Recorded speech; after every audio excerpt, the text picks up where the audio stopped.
कहते हैं कि जगन्नाथ जी का धाम अनेक रहस्यों से भरा हुआ है। यहाँ ऐसी ऐसी घटनाएं होती हैं जो मनुष्य की मर्यादित बुद्धि से समझना मुश्किल है।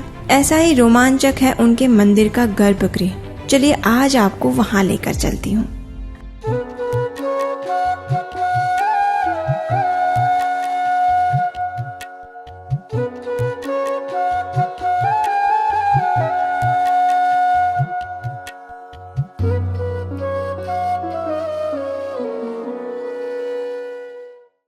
हरे कृष्णा। श्री क्षेत्र पुरी में भगवान जगन्नाथ जी के मुख्य श्री मंदिर का शिखर, जिसे विमान या प्रमुख केंद्रीय गुंबद कहते हैं, वह शंख के आकार में बनी हुई अत्यंत ऊंची मीनार है। उसके ऊपर कमल के आकार का एक किरीट है।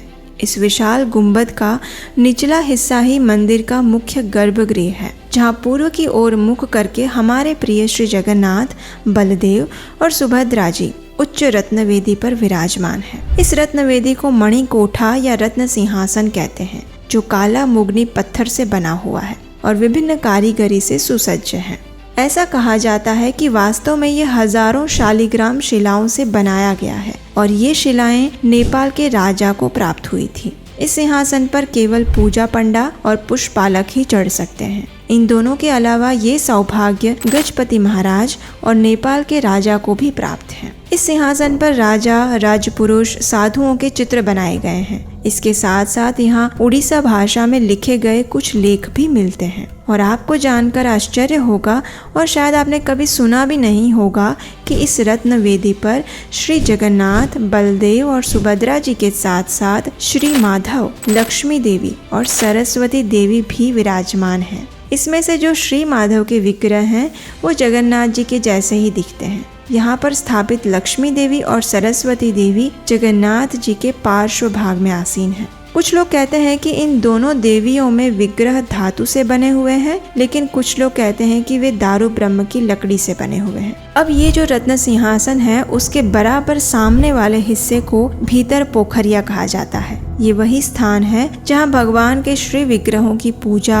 आरती, धूप, भोग, शयन इत्यादि विधियां प्रतिदिन की जाती है। इस स्थान पर जगन्नाथ जी को भोग लगाने से पहले चावल का एक विशेष प्रकार का चूर्ण होता है। उसके द्वारा एक मंडलाकार डिजाइन बनाया जाता है और उसमें भोग रखा जाता है। अगर इस रत्न सिंहासन की आप परिक्रमा करना चाहते हैं तो एक बहुत ही छोटा सा परिक्रमा मार्ग भी बनाया गया है, लेकिन वो सिर्फ सहाण मेला के समय ही खोला जाता है। इस दिन सभी भक्तगण इस रत्न सिंहासन की परिक्रमा करते हैं और उस वेदी पर अपना मस्तक स्पर्श करते हैं। इस गर्भगृह के अंदर आने के लिए और बाहर जाने के लिए केवल एक ही मार्ग है, जिसे कलाघाट द्वार के नाम से जाना जाता है। जब जगन्नाथ जी को भोग लगाया जाता है तो इसी द्वार के दरवाजों पर एक कपड़ा बांध दिया जाता है, जिससे कि दूर से देखने पर किसी को तीनों विग्रहों के अधर दिखाई ना दे। मंदिर में अगर बाहरी रास्ते से जाकर देखें तो मंदिर की ऊंचाई करीब 214 फीट और 8 इंच लंबी है।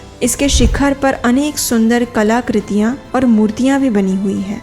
यहाँ मुख्य रूप से उत्तर में वामन, दक्षिण में वराहदेव और पश्चिम में नृसिंहदेव की मूर्तियां स्थापित की गई है। इसी शिखर के ऊपर नील चक्र है, जो कि अनेक किलोमीटर दूर से भी दिखाई देता है। जिन लोगों को मंदिर में जाने की अनुमति नहीं है, वे दूर से ही यदि इस नील चक्र को प्रणाम करते हैं तो उन्हें जगन्नाथ जी के साक्षात दर्शन करने का पुण्य फल प्राप्त होता है। आज भी भक्त जब पुरी धाम में प्रवेश करते हैं और जैसे ही चक्र को देखते हैं, उसी क्षण उसी स्थान से वे उन्हें दंडवत प्रणाम करते हैं। चक्र के साथ एक लंबी ध्वजा पताका भी है, जिसे पतित पावन बाना के नाम से जाना जाता है। इस शिखर पर हर एकादशी के दिन दीपक प्रज्वलित किया जाता है। कैसा लगा आपको ये वीडियो? नीचे कमेंट बॉक्स में हमें ज़रूर बताइएगा।